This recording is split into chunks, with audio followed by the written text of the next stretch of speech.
After 17 years of marriage, he said he was done and wanted a divorce. I signed quietly and walked away. Months later, he threw a party to announce his engagement to his secretary, at the same beach we once loved. I arrived with a calm smile and an envelope. His father's will was clear: divorce her, lose the fortune. The silence broke with his fiancée's scream. If you are watching this, kindly subscribe and let me know where you are watching from. And I hope that you're safe wherever you are. My name is Kay Mitchell, or it was, anyway. The kitchen smelled like salmon that Thursday evening, the same meal I'd cooked every Thursday for 15 years.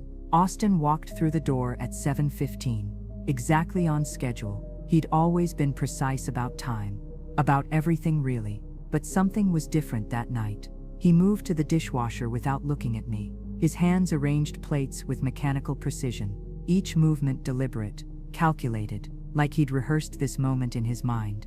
"I'm done, Kay. I want a divorce." 5 words, delivered to the back of his head.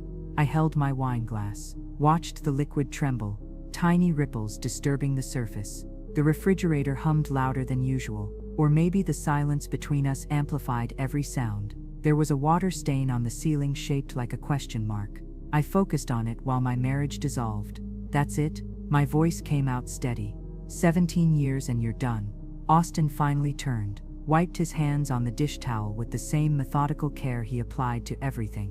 His expression was closed off, professional, the face he wore for difficult client meetings. "We both know this hasn't been working," he said, folded the towel into a perfect square.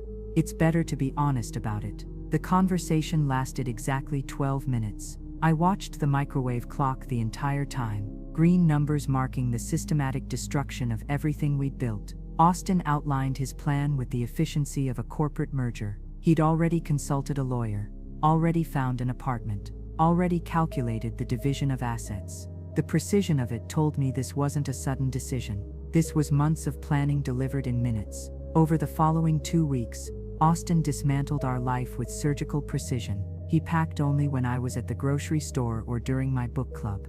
I'd come home to gaps in the closet, empty spaces where his shoes had been, hangers swaying slightly as if disturbed by ghosts. He took his grandfather's Rolex but left the watch I'd given him for our 5th anniversary. He packed his law books but abandoned the novels we'd read together during our early years. The wedding ring appeared on the bathroom counter on a Wednesday morning, placed beside his electric toothbrush like an afterthought.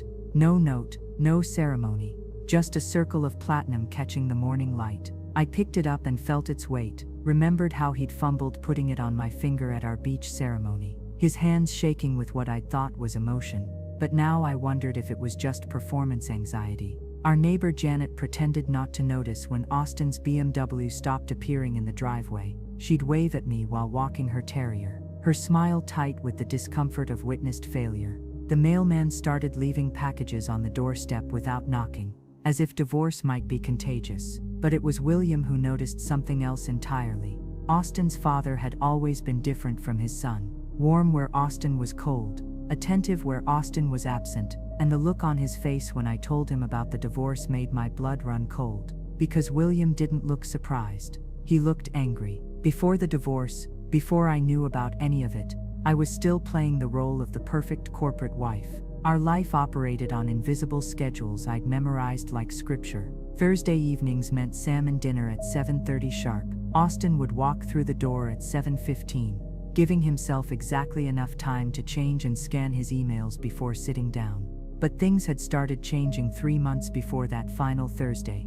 I noticed his new cologne before I heard his footsteps. For 15 years he'd worn the same woody scent I'd bought him.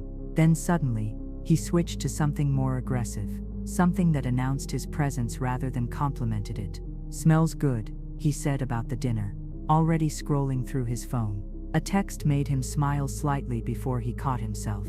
His face returned to its usual mask of professional indifference. The warning signs had started small. First came the gym membership. Austin had spent our entire marriage mocking men who wasted billable hours exercising. Then suddenly he was leaving the house at 5:30 for workouts, hiring a 28-year-old personal trainer named Brad, who texted him motivation quotes that made him smile at his phone. His suits grew tighter across the shoulders. He started checking his reflection in every window we passed. Then came the business trips that didn't align with his cases. The receipt from La Bernardin that fell from his pocket when he'd supposedly been at a partners meeting. The unexplained charges at jewelry stores on our credit card statement. Each piece of evidence felt like finding a single puzzle piece without knowing what picture it belonged to.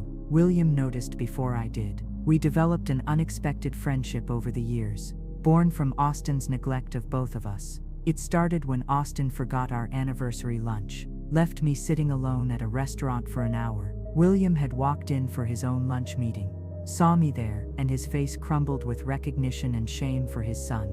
"Let me at least buy you lunch," he'd said, sliding into Austin's empty chair. Though I can't make up for my son's thoughtlessness, that lunch turned into coffee the following week. Then regular Thursday meetings at a quiet cafe near his office. William was everything Austin wasn't. Attentive, warm, actually interested in my thoughts rather than just my ability to organize his life.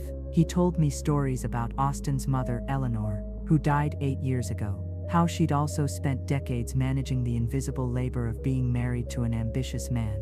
How he'd realized too late what she'd sacrificed for his success. "Eleanor would have loved you," William told me one Thursday, 3 weeks before Austin asked for the divorce. "She would have seen what I see. A woman giving everything to a man who doesn't deserve it."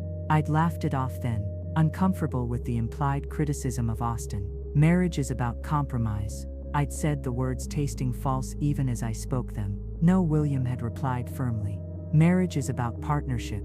What you have is servitude dressed up in designer clothes." Those designer clothes were another sign.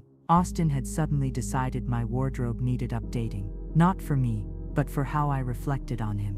Out went the comfortable classic pieces I'd worn for years. In came structured dresses and uncomfortable heels that he said made me look more like a senior partner's wife should look. "The Morrison cocktail party is Thursday," Austin announced that final morning, not asking if I was free, just assuming I'd rearrange my schedule. "I have book club Thursday," I said, testing him. He looked at me, really looked at me for the first time in months. His expression was one of mild irritation mixed with surprise, as if the furniture had suddenly spoken. "Cancel it," he said simply. "This is important."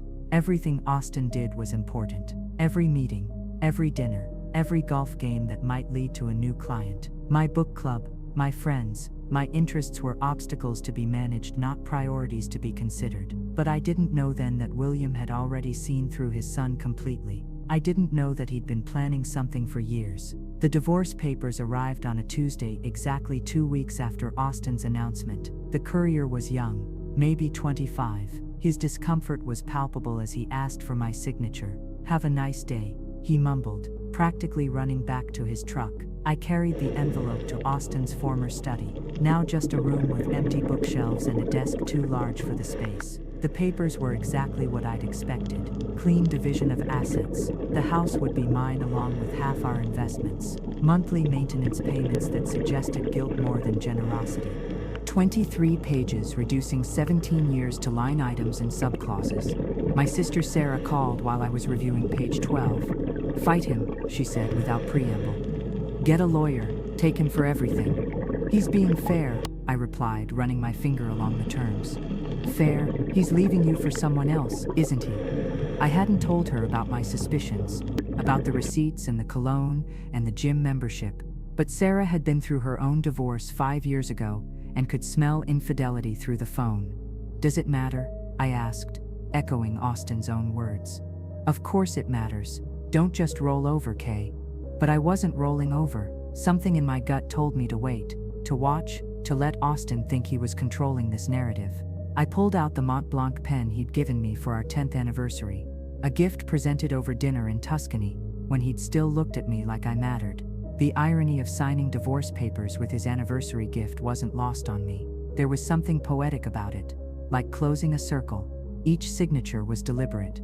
K. Mitchell, K. Mitchell. By the 15th signature, the name started to feel foreign. By the 20th, I was already thinking of myself as Kay Chin again, my maiden name waiting to be reclaimed.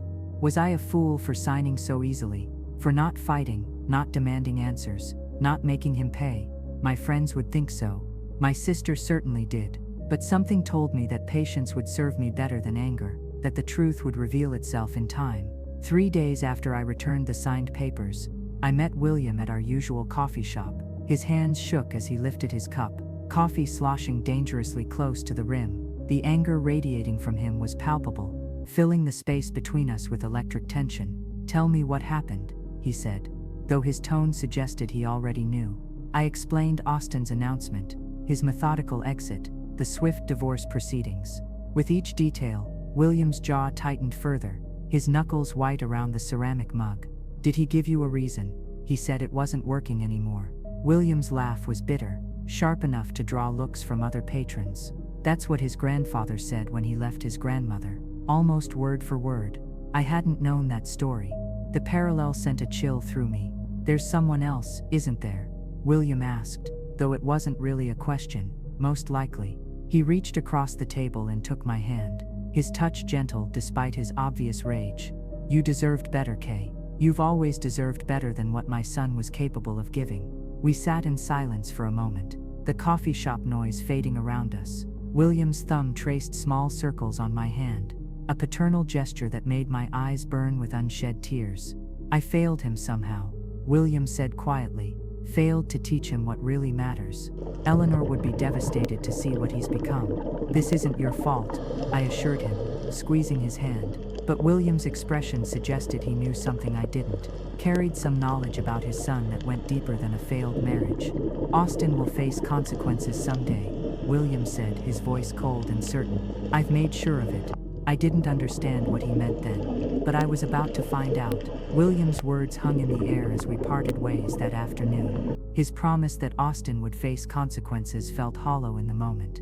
I drove home through streets that seemed unchanged despite my world having shifted completely. The house waited for me, still filled with Austin's choices, his aesthetic, his need for everything to appear perfect from the outside. The next morning, I stood in the living room with a cup of coffee, really seeing the space for the first time in years.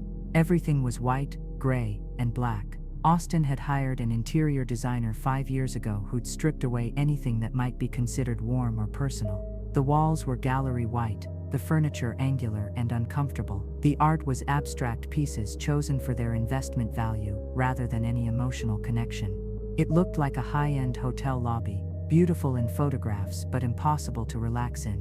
Over the next 2 weeks, the transformation was radical. The white walls became warm terracotta in the living room, soft sage in the bedroom, a bold turquoise in what had been Austin's study. I bought an oversized sectional in rich burgundy velvet that Austin would have despised, throw pillows in jewel tones, curtains that actually blocked light instead of just looking architectural. Plants appeared everywhere, monstera, pothos, fiddle-leaf figs, creating the controlled chaos of actual life. 2 months had passed in this renovation therapy, when my phone buzzed with an Instagram notification on a Saturday morning. I almost ignored it. I'd been avoiding social media since the divorce, but the preview showed Olivia Chen's name. Curiosity won. The image stopped me cold. There was Austin tanned and smiling on a beach. Malibu Beach, our beach. The place where we'd exchanged vows 17 years ago, where we'd returned for anniversaries until he'd become too busy. Olivia's left hand rested on his chest, displaying a diamond ring that caught the sunset light. The caption read, "He proposed at sunset, can't wait to celebrate with everyone at our engagement party this weekend. Same perfect spot where love found us." My coffee mug slipped, caught the edge of the counter before I steadied it. The comments were already flooding in. Heart emojis, congratulations, colleagues from Austin's firm celebrating the happy news. The timestamp showed the photo was posted an hour ago. But when had the actual proposal happened? I did the math quickly. We'd been divorced for exactly 10 weeks, which meant Austin had been planning this new future while still sleeping beside me. How could Austin not know what this engagement would cost him? How could a man who read every contract, every clause, every footnote have missed something so crucial about his own future? Unless he'd never bothered to look. I scrolled through Olivia's profile with the focus of a detective. 3 months ago, a photo from San Francisco. Conference life, she'd captioned it. But I remembered that weekend. Austin had gone to San Francisco for depositions, had called me from his hotel to say goodnight. In the corner of Olivia's photo, I could see a man's watch on the nightstand. Austin's Rolex, 4 months ago, a picture of her at La Bernardin. The receipt I'd found in Austin's pocket, she'd photographed her dessert. But in the reflection of a spoon, I could make out Austin's profile. 5 months ago, wearing a necklace I'd never seen before. One that matched charges on our credit card statement. I'd questioned. Austin had claimed it was a client gift he'd forgotten to expense. The pattern was clear. While I'd been managing his life, planning his dinners, maintaining his image, he'd been building a completely different existence with a woman half his age. But it was the ring that made me grab my phone. I dialed a number I hadn't used in years. "Aunt Helen," I said when Austin's mother's sister answered. "It's Kay. I need to ask you something about Eleanor's jewelry collection." Helen had never liked Austin, had been vocal about it at family gatherings until Austin stopped inviting her. "What about it, dear?" she asked, her voice warm despite the years of distance. "The emerald-cut diamond ring with the Art Deco setting. Austin said it was lost when you moved Eleanor's things." There was a long pause. "Lost? That ring has been in the family for 90 years. Eleanor specifically wanted it saved for." She stopped. "Why are you asking?" I texted her the photo of Olivia's hand. The silence stretched so long I thought we'd been disconnected.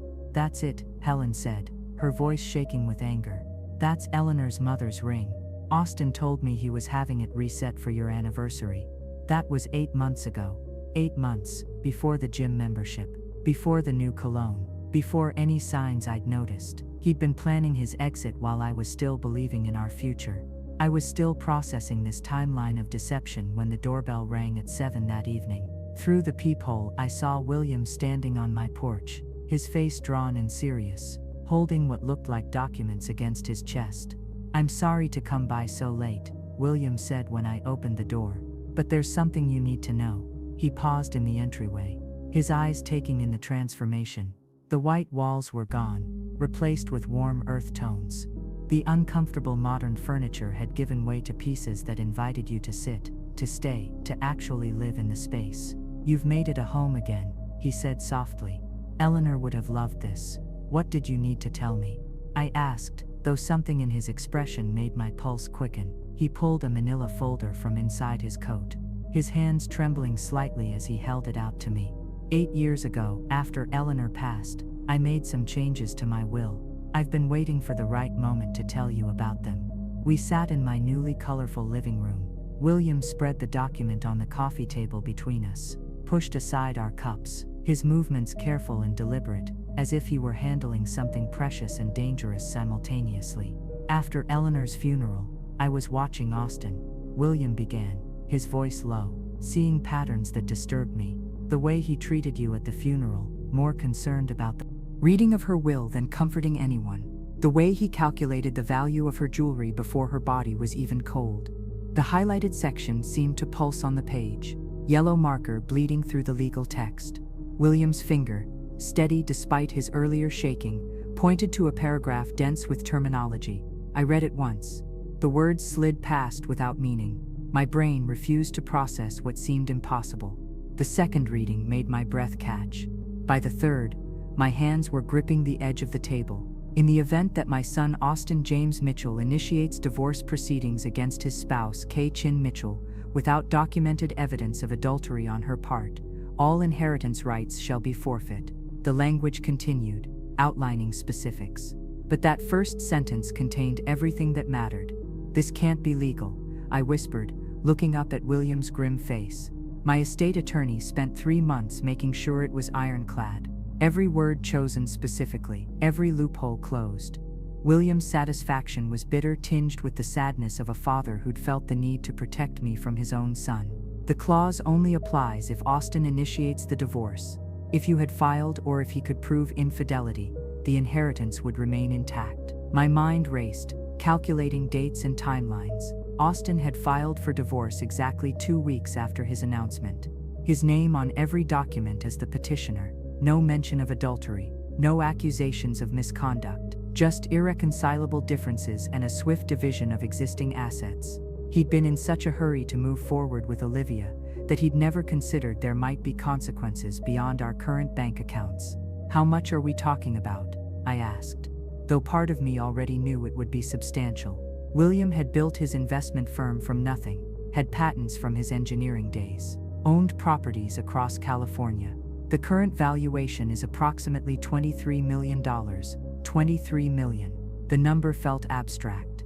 Impossible. Austin had grown up expecting this fortune, had built his entire life around the certainty of inheriting his father's empire. Every career move, every calculated relationship, every sacrifice he demanded from me had been in service of maintaining his position as sole heir. He's never read it, William continued, disgust creeping into his voice. I've asked him multiple times over the years to review the estate documents, to understand his responsibilities. He always brushed it off, said he trusted me to handle things fairly. What he meant was he assumed everything would automatically flow to him. My phone buzzed on the table. An Instagram notification. Olivia Chen had tagged Austin in another post, this time a photo of wedding venues. The caption read, "Narrowing down our dream location. Can't wait to start our perfect life together." The casual cruelty of it made my stomach turn. The public display of their relationship while our divorce ink was barely dry. William saw my screen, his jaw clenched. The engagement party is this Saturday, at Malibu Beach. She sent me an invitation. Can you believe that? To the same beach where you and Austin married. The poetic cruelty of it was breathtaking. Austin proposing to his secretary at the site of our vows, erasing 17 years with a new promise in the same sand where we'd stood barefoot and full of hope. But now, with this document between us, the location took on new meaning. It would be the place where Austin's carefully constructed future would collapse. I should be there, I said slowly, the plan forming even as I spoke, to deliver this information. William's eyes gleamed with something between pride and vengeance. I was hoping you'd say that. I could do it myself, but coming from you, with all those witnesses present, the impact would be devastating. We spent the next hour strategizing, our coffee growing cold as we mapped out the approach. William would have his attorney prepare official documentation, properly notarized and sealed. I would arrive during the party, not before when I might be turned away, not after when the moment would be lost. William offered to accompany me, to stand beside me as I delivered the news, but I declined. This is something I need to do alone, I explained, and he understood. This wasn't about requiring support or protection. This was about standing on my own feet and watching Austin realize that the docile wife he discarded held the power to dismantle everything.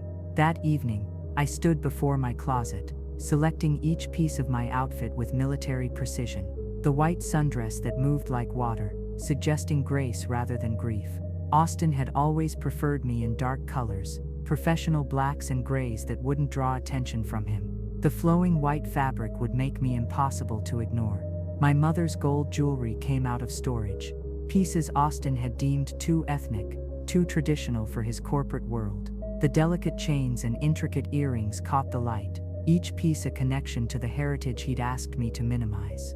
The oversized sunglasses weren't just for mystery, they were for control. Whatever emotions I might feel walking onto that beach, they would remain hidden behind designer frames. I practiced in front of the mirror, not just my walk, but my entire demeanor. The slight smile that suggested confidence without aggression. The way I would hold the envelope, casual but visible. The tone I would use, pleasant and calm, as if discussing weather rather than destruction. This would be the performance of my lifetime. 17 years of playing Austin's perfect wife transformed into one moment of perfect justice. William called that night to confirm everything was arranged. The attorney will have the official letters ready for Monday delivery to Austin's office, he said. But your appearance at the party, that's what will make this memorable. As I hung up, I thought about the Austin I'd fallen in love with 20 years ago. The ambitious law student who'd promised me partnership, not servitude. Somewhere between his first promotion and his father's growing fortune, that person had disappeared, replaced by someone who saw people as assets to be managed or discarded. Saturday wouldn't just be about revealing the will's clause. It would be about showing Austin that the asset he discarded had been the one keeping his future intact. Would I have the courage to face 200 guests, to stand in front of Austin's colleagues, his friends, his new fiancée, and deliver news that would destroy everything? The question kept me awake that Friday night, but when Saturday morning arrived with crystalline California sunshine, I felt nothing but calm. I drove toward Malibu with the windows down, letting the salt air tangle my carefully styled hair, knowing I could fix it when I arrived. The envelope sat on the passenger seat, its corners perfectly sharp, the weight of it somehow heavier than paper should be. My phone showed 3 missed calls from my sister Sarah, but I couldn't talk to anyone right now. This moment required complete focus. The beach parking lot was already crowded with luxury vehicles when I arrived at 4:30. Mercedes, BMWs, a few Teslas, and Austin's precious new Porsche positioned prominently near the entrance. I parked my modest Honda between a Range Rover and an Audi, remembering how Austin used to complain about my car not fitting his image. Today that simplicity felt like strength. The transformation of the beach was remarkable in its extravagance. White silk pavilions dotted the sand like expensive mushrooms, each one perfectly positioned to catch the ocean breeze without collapsing. The main tent stretched across what must have been 40 feet of beach, its peaks reaching toward the sky. Beneath it, round tables draped in cream linens held centerpieces of white orchids and pale blue hydrangeas, each arrangement probably costing more than most people's weekly groceries. I recognized the caterer immediately, Maison Blanc. The string quartet was setting up near the waterline. As they began their sound check, the opening notes of Pachelbel's canon drifted across the sand. Our wedding song, the same arrangement we'd used 17 years ago when I'd walked barefoot through the same sand toward a younger Austin who'd cried when he saw me. I adjusted my sunglasses and began walking toward the main gathering, my heels sinking slightly with each step. The sand was already warm despite the ocean breeze. I could feel eyes beginning to track my movement. The first recognition came from Patricia Hendris, one of the partners' wives who'd been to our house for dinner at least 20 times. Her champagne glass paused halfway to her lips, her eyes widening behind designer frames. "Kay," she said, loud enough that several heads turned. I smiled warmly. "Patricia, how lovely to see you." She struggled for words, her gaze darting between me and the main tent where Austin held court. The ripple effect began immediately. Conversations halted mid-sentence. Champagne flutes lowered. Heads turned to track my progress across the sand. I recognized so many faces from 17 years of carefully cultivated relationships. They all watched me now with expressions ranging from shock to discomfort to something that might have been guilty recognition. I continued walking, my path steady and deliberate. Near the main tent, I spotted the core group. Austin stood at the center, his back to me, gesturing as he told what was undoubtedly a story about his latest courtroom victory. Olivia hung on his arm, her laugh tinkling across the space like broken glass. She wore a white designer dress that probably cost more than most people's monthly rent, the fabric clinging in ways that suggested architecture rather than clothing. Her dark hair was pulled into an elegant chignon, diamonds glittering at her throat and ears. It was Olivia who saw me first. Her practiced smile froze into something resembling a mask. The champagne glass in her free hand trembled, sending ripples through the golden liquid. She tugged at Austin's sleeve, her manicured nails digging into his jacket. "Austin," she whispered, but her voice carried. He turned with the measured control of someone used to managing juries. His expression shifted through a calculated sequence. Surprise first, quickly suppressed, then annoyance smoothed into professional neutrality. Finally, a forced smile that didn't reach his eyes. "Kay," he said, his voice carrying intentionally. "This is unexpected." Behind him, I noticed David Chen, Austin's managing partner. The puzzle pieces suddenly clicked into place. David's features, the shape of his eyes, the set of his jaw, the family resemblance to Olivia was unmistakable. David Chen wasn't just Austin's boss, he was Olivia's uncle, the rapid promotion Austin had received. Olivia's position as his secretary despite limited experience, the favorable treatment Austin had been receiving at the firm. It all made sense now. David stepped forward slightly, positioning himself protectively near Olivia. His expression was wary, calculated, the face of a man who understood that personal drama could quickly become professional disaster. "Mrs. Mitchell," David said carefully, still using my married name. "It's Miss Chen now," I corrected gently. "I've gone back to my maiden name." The correction landed like a small bomb. Olivia's grip on Austin's arm tightened, her knuckles white against his navy jacket. Around us, the party continued in muted tones, guests pretending to converse while obviously straining to hear every word. The string quartet had stopped their warm-up, uncertain whether to begin playing or wait. 200 guests, all connected to Austin's professional world, all watching to see how he would handle this unexpected arrival. The silence stretched between us. Austin's jaw worked silently. I could see him calculating his next move with the same precision he used in court. He stepped toward me, his hand reaching out as if to guide me by the elbow. "Perhaps we could discuss this somewhere more private," he said, his voice pitched to suggest reasonableness.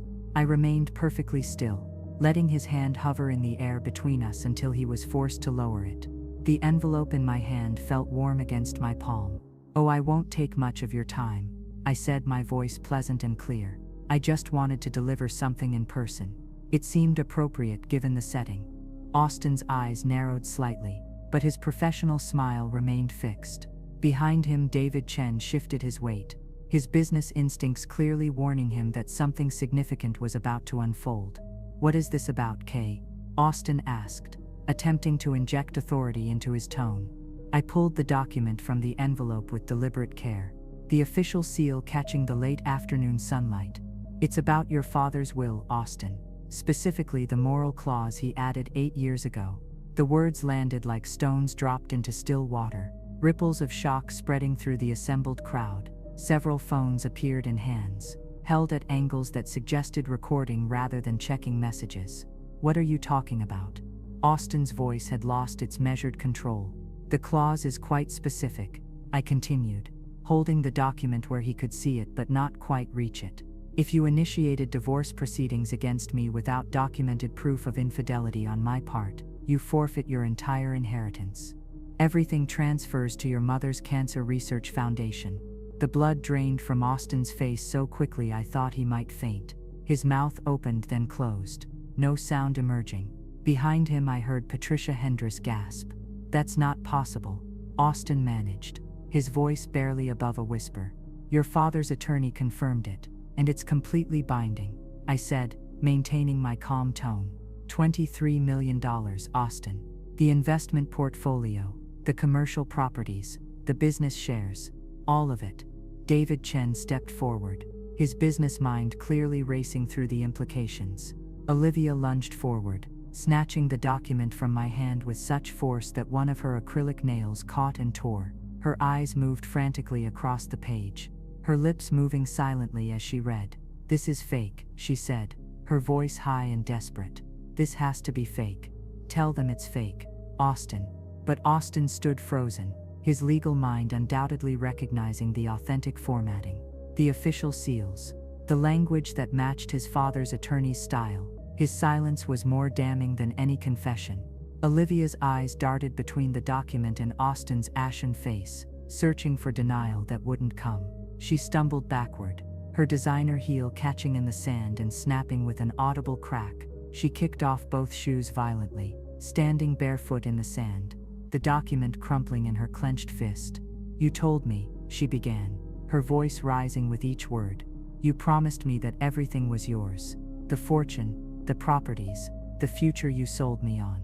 "Olivia, please." Austin reached for her, but she jerked away. 23 million, she was screaming now, all pretense of elegance abandoned.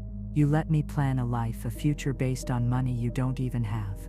The sound that emerged from her throat next was primal, a scream of pure rage that sent the seagulls scattering in all directions. Guests stumbled backward, creating an expanding circle around us.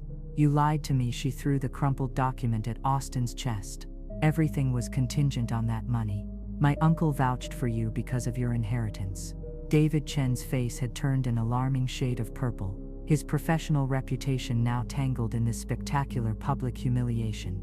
"The notification from William's attorney will arrive at your office Monday morning," I said into the chaos. "I thought you deserved to hear it first, considering the circumstances." Austin turned to me then, his eyes holding a mix of rage and something that might have been grudging respect. Around us, the perfect engagement party continued its collapse. Olivia was stumbling toward the parking lot, her uncle hurrying after her, their raised voices carrying back on the ocean breeze. Guests were already pulling out phones, texting and calling, spreading the news through Los Angeles's legal community like wildfire. Austin stood alone in the center of what had been his triumph, surrounded by the debris of his ambitions. I turned and began my walk back across the sand, each step deliberate and measured. The white sundress moved around my legs with the ocean breeze. I could feel the weight of 200 pairs of eyes following my progress. My heels sank deeply into the sand with each step, leaving perfect impressions that the incoming tide would soon erase. The crowd parted as I approached, creating a corridor through their expensive clothes and shocked faces. Patricia Hendress reached out as if to touch my arm, then thought better of it, her hand dropping to clutch her pearls instead. Robert from Austin's firm actually nodded at me, a gesture somewhere between respect and acknowledgement, as if he'd just witnessed a masterful closing argument in court. Behind me, the chaos continued to unfold. I could hear Olivia's voice carrying on the wind, sharp bursts of anger, mixed with what sounded like sobbing. Austin's voice rose occasionally, trying to restore order, but some things couldn't be managed, controlled, or negotiated away. Some consequences arrived with the force of natural law. The sand gave way to pavement as I reached the parking lot. The solid ground beneath my feet felt like crossing from one world into another. The sounds of the party began to fade. I could see my Honda ahead, modest and reliable among the luxury vehicles, waiting exactly where I'd left it.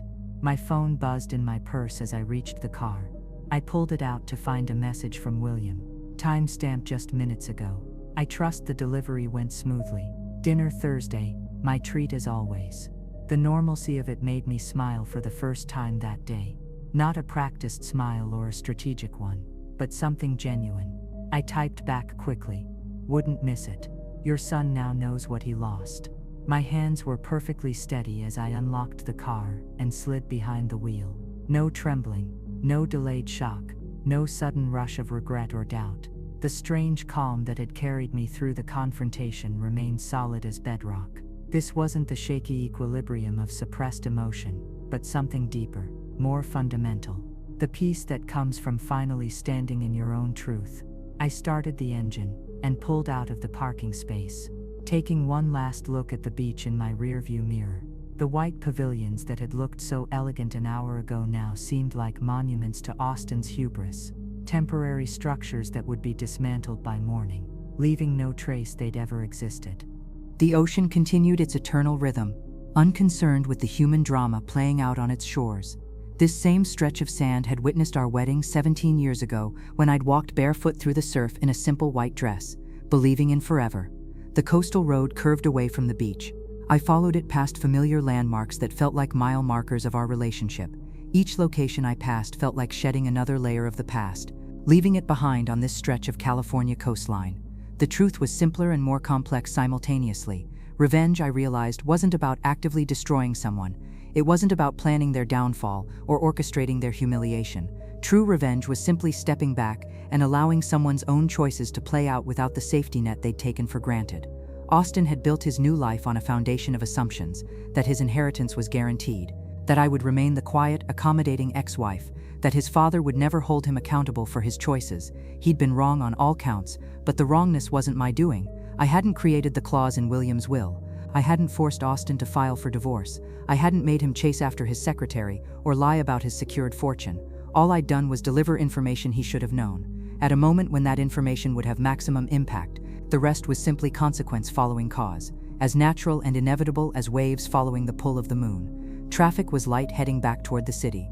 I found myself thinking about the Thursday dinners with William that would continue, the redecorated house waiting for me, the painting classes I'd enrolled in for next month. Life would go on, fuller somehow for having shed the weight of Austin's expectations and demands. The future, which had seemed so uncertain when he'd announced his desire for divorce, now stretched ahead with possibility. The sunset painted the sky in shades of orange and pink as I pulled into my driveway. I checked my phone.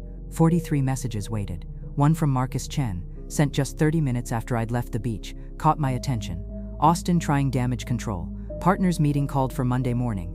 David Chen recusing himself from all decisions regarding Austin's position. Thought you should know. I smiled and set the phone down. Standing in my garden that evening, soil under my fingernails, paint still on my jeans from yesterday's art class, I understood something profound. The best revenge hadn't been about destroying Austin at all. It had been about refusing to be destroyed myself, about walking away from that beach, from 17 years of diminishment toward a life that was entirely, authentically, unapologetically mine. The woman who had stood at Malibu Beach with an envelope full of consequences had been seeking justice. The woman tending tomatoes in her own garden had found something better. She had found herself. What was your favorite moment in this story? Was it when Kay walked across that beach with the envelope? When Olivia's scream shattered the perfect party? Or when the will's clause was finally revealed? Drop your thoughts in the comments below.